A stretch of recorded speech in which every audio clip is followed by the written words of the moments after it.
এত বড় হয়ে গেছিস যে মা বাবা পর্যন্ত এয়ারপোর্টে ছাড়তে যেতে পারবে না, একাই যাবি বল? মা, কি হচ্ছে এটা? ঋতু, বাড়াবাড়ি করো না প্লিজ। আরে হি needs to pursue his dreams, তার জন্য অন্য একটা শহরে ওকে যেতে হবে। এইভাবে আঁকড়ে ধরে রাখলে ও বাইরের আলোটা দেখবে কি করে? এমনিতেই ওর ভোরবেলা flight. Please stop this now. কিন্তু টিকিটে রাখ। তুমি কি করে বুঝবে? মা হলে তো বুঝতে। ঋতু, টিকিটটা রেখে দে।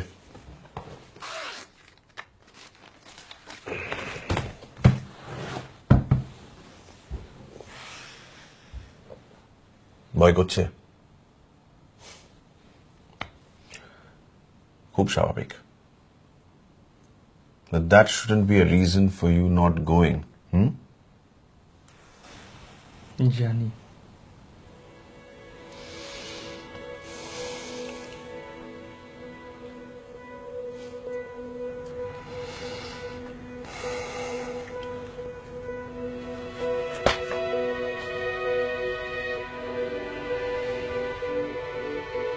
বাবা কি ঘুমিয়ে পড়েছেন ঋতু?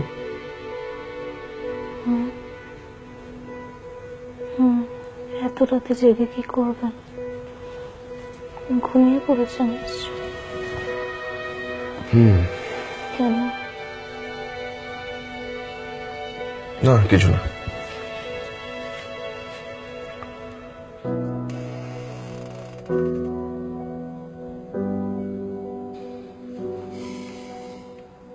কি হলো, ঘুম আসছে না?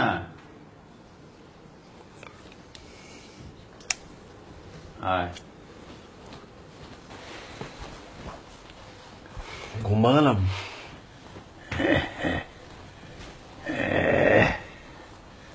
ভয় করছে? এই বয়সে? আমার কিন্তু করেছিল 25 বছর আগে, যখন প্রথমবার তুই দিল্লিতে চাকরি করতে গেলি একা। একটু করছে।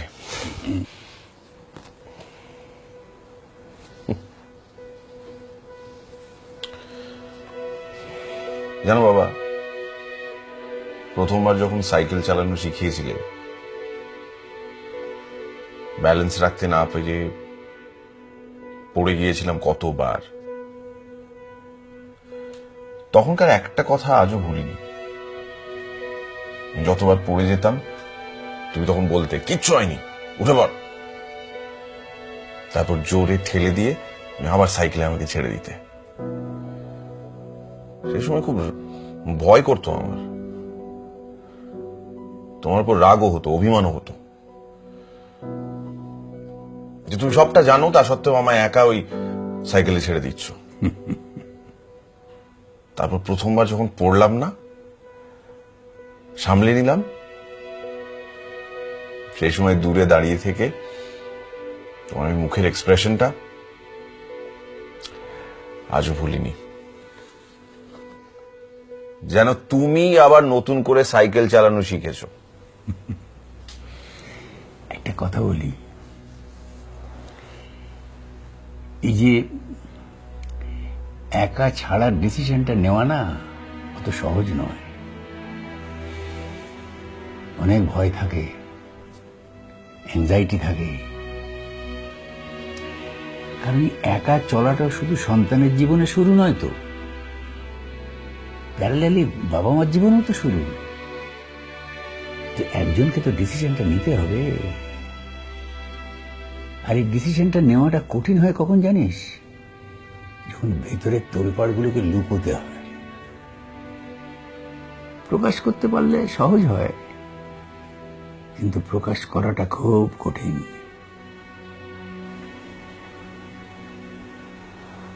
মনটাকে জোর করে, কঠিন করে কাউকে না কাউকে তো নৌকোর বাঁধনটা খুলে দিতে হবে। আর এসব বাবারাই করে।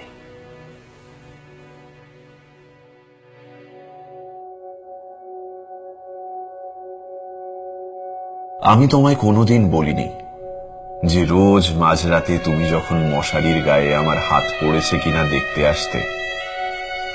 আমি জানতাম তুমি নিঃশব্দে পৃথিবীর কাউকে না জানিয়ে আসো,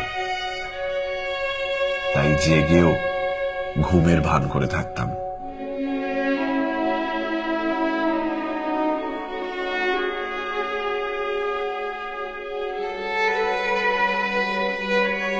মোহাম্মদ রফির গান নাকি বড় ভালো গাইতে, অথচ আমাদের ভালো রাখতে 10টা 5টা চাকরিটা যখন বেশি ইম্পর্টেন্ট হয়ে গেল, রেকর্ডগুলো লুকিয়ে রেখেছিলেন নিঃশব্দে।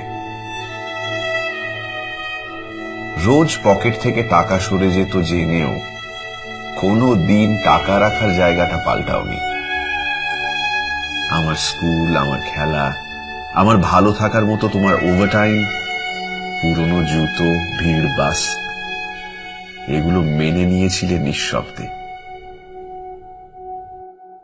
যত বড় হয়েছি তুমি বুঝবে না ভেবে মায়ের সাথে ভাগ করেছি সবটুকু, অথচ আজ বুঝি প্রথমবার আমার ব্রেকআপের পর কেন হঠাৎ দার্জিলিং এর টিকিট কেটে বলেছিলে ডিসকাউন্টে পেয়েছো।